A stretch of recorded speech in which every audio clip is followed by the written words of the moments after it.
ये कम उम्र भाई और बहन बस तब तक ही साथ रहेंगे जब तक आत्मनिर्भर नहीं हो जाते।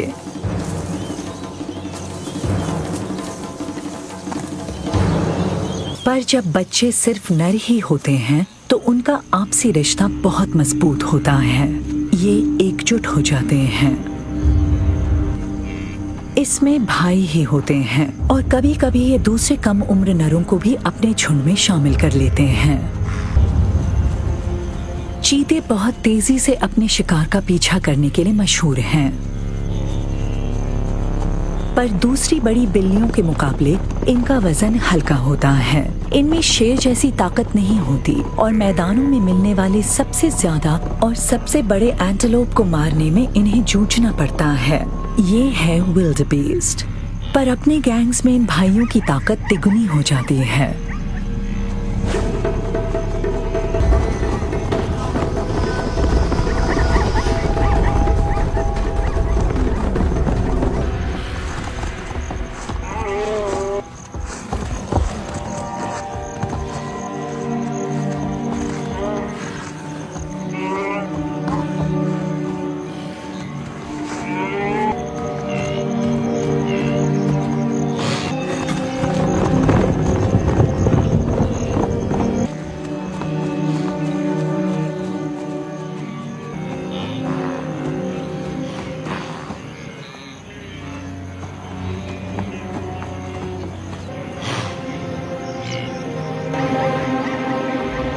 भेड़ियों के झुंड की ही तरह अपने गठजोड़ के बल पर चीते भी अपने इलाके को बचाते हैं और शिकार वाली बेहतरीन जगहों के बचाव के लिए प्रतिद्वंद्वियों को भगा देते हैं। ये पेड़ों और झाड़ियों पर अपनी पूंछ उठाकर अपने इलाके की सेंट मार्किंग कर देते हैं और अगर फिर भी कोई घुसपैठिए इन्हें अपने इलाके में दिखते हैं तो ये मिलकर उन्हें भगा देते हैं। ये है कम उम्र के भाई और बहन। गैंग के करीब आने पर ये दोनों समझ जाते हैं कि ये मुश्किल में हैं। ये खुले इलाके में फंस गए हैं। एक तरफ से एक जोड़ा आ रहा है और दूसरी तरफ से इनका साथी।